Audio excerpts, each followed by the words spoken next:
अस्सलामुअलैकुम, मैं हूं अज़ीम और आप देख रहे हैं code with Azeem. Local and global scope, आज हमने इस टॉपिक को पढ़ना है। वैसे तो लोकल एंड ग्लोबल स्कोप जो है वो तीन चीज़ों के लिए होता है।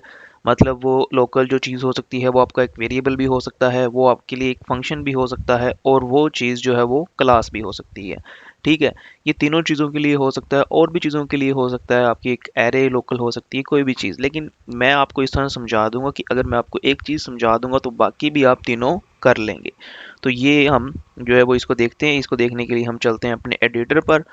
तो जो हमारा एडिटर है, इस पर हम चलते हैं और यहाँ पर जाकर हम इस चीज़ को समझते हैं कि हमारे पास जो लोकल और ग्लोबल स्कोप है वो क्या चीज़ है। ठीक है, तो मैं यहाँ पर क्या कर लेता हूँ, एक फ़ाइल बना लेता हूँ, न्यू फाइल, जिसमें मैं लिख देता हूँ लोकल एंड, और लिख देता हूँ ग्लोबल। चलें, GLO ग्लोबल जो है वो इसके लिए लिख दिया है मैंने, और .js। तो जेएस की फाइल ये शो करेगी कि ये जो जावास्क्रिप्ट का जितना भी कोड है वो हम यहाँ पर लिखेंगे, और इसको मैंने होपफुली सेव कर दिया है। अब मैं index.html में आ जाता हूँ। index.html में मैं अब यहाँ पर जो ये फाइल लिखी हुई है, इसमें मैं क्या लिखूँगा, लोकल और ग्लोबल स्कोप वाली फाइल आप यहाँ पर मर्ज कर दो। तो ये फाइल में जो मैं चेंज करूँगा मुझे वहाँ पर नज़र आएगा।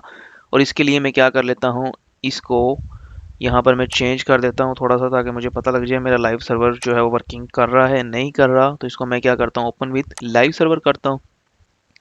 तो ठीक है, ये चेंज मुझे जो है वो नज़र आ रहा है, डन है। अब आगे चलते हैं, यहाँ पर समझते हैं लोकल स्कोप का मतलब क्या है और ग्लोबल स्कोप का मतलब क्या है।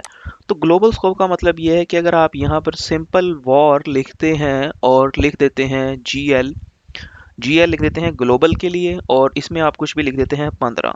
तो ये जो GL है, जो एक हमारे पास वेरिएबल है, इसमें हमने 15 लिखा है, ये वाली वैल्यू जो है ये ग्लोबल स्कोप रखती है। इसको हम कहीं पर भी यूज़ कर सकते हैं, किसी फंक्शन में, किसी क्लास में, किसी ऑब्जेक्ट में, कहीं पर भी। ठीक है, ये चीज़ क्या कहलाएगी आपको कि ये क्या है, ग्लोबल है। इसको हम क्या कहेंगे, ये क्या है, ये ग्लोबल है, मीन्स दैट ग्लोबल है ये। ठीक है ना, तो ये ग्लोबल के मैंने अगर स्पेलिंग मिस्टेक कर दी है, होपफुली स्पेलिंग जो है वो ग्लोबल है। और उसके बाद जो दूसरे नंबर पे हमारे पास लोकल होगा, लोकल के लिए हम क्या कहेंगे, जो किसी फंक्शन के अंदर होगा, जो किसी क्लास के अंदर होगा, जो कोई भी चीज़, कोई भी आपके पास चीज़ का मतलब प्रोग्रामिंग से रिलेटेड चीज़, मतलब प्रोग्रामिंग में जो आइडेंटिफायर्स हैं जितने भी, ठीक है ना, वो एरे हो सकती है, वो एक फंक्शन हो सकता है, तो वो सारे क्या होंगे, लोकल होंगे। मैं मिसाल के लिए यहाँ पे एक काम ये करता हूँ, मैं एक फंक्शन बना लेता हूँ और मैं फंक्शन का नाम रखता हूँ ऐड। ये फंक्शन क्या करता है, ऐड करता है। और इसके अंदर मैं क्या कर लेता हूँ, एक वेरिएबल बनाता हूँ जिसको नाम देता हूँ फर्स्ट के नाम से। तो मैं करता हूँ लेट फर्स्ट। तो ये फर्स्ट जो है वो फर्स्ट फर्स्ट की वैल्यू मैं कर देता हूँ 10, और उसके बाद मैं करता हूँ लेट सेकंड। तो सेकंड की वैल्यू है जो मैं कर देता हूँ 20। तो ये 20 जो है वो नहीं हुआ, अब 20 हो गया। तो ये दोनों वेरिएबल जो फर्स्ट और सेकंड के नाम से हैं, इनको मैं इधर इस करली ब्रेसेस के बाहर, जो ये ब्लॉक स्कोप है, इसके बाहर इस्तेमाल नहीं कर सकता। जबकि GL की वैल्यू को मैं क्या कर सकता हूँ, इस्तेमाल कर सकता हूँ। देख लेते हैं इस्तेमाल करके भी। तो मैं अगर यहाँ पर GL की वैल्यू प्रिंट करता हूँ और अपने एडिटर पर चलता हूँ और F12 दबाता हूँ, तो मुझे GL की वैल्यू 15 है वो मिल जाएगी। लेकिन अगर मैं यही काम फर्स्ट को करना चाहूँ तो फर्स्ट में मुझे नहीं मिलेगा, तो ये फर्स्ट मौजूद भी नहीं होगा यहाँ पर। ठीक है ना, तो ये देख लेते हैं, देखें मौजूद भी नहीं है। तो अभी इसको मैं यहाँ पर सेव करता हूँ तो एक एरर आ जाएगा कि ये डिफाइन ही नहीं है। तो डिफाइन नहीं है, उसका एरर देखने के लिए देखें, first is not define, first मौजूद ही नहीं है, उसको हम क्या कर रहे हैं, उसके लिए हम उसे ढूंढ रहे हैं। तो फर्स्ट क्यों नहीं मौजूद, क्योंकि ये फर्स्ट जो है वो सिर्फ और सिर्फ इसके अंदर स्कोप रखता है, इस फंक्शन के अंदर। इस ऐड के अंदर अगर हम चाहें इसको प्रिंट करवाना तो ये बिल्कुल प्रिंट होगा।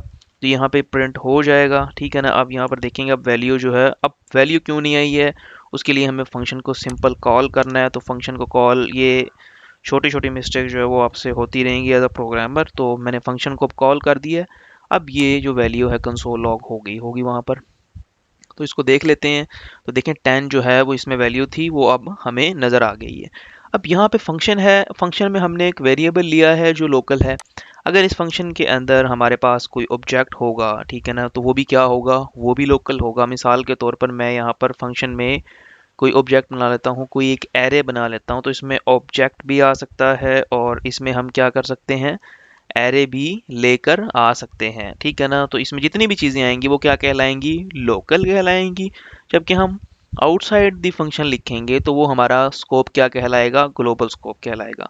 ये फंक्शन जो है ऐड का फंक्शन, ये भी ग्लोबल स्कोप रखता है क्योंकि ये किसी भी फंक्शन के अंदर नहीं है। लेकिन अगर लेट्स सी ये भी किसी फंक्शन के अंदर होता तो ये क्या कहलाता, ये फिर क्या कहलाता, लोकल फंक्शन कहलाता।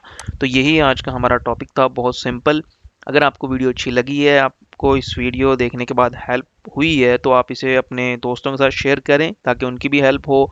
और अच्छा सा कमेंट भी कर दिया करें नीचे कमेंट में।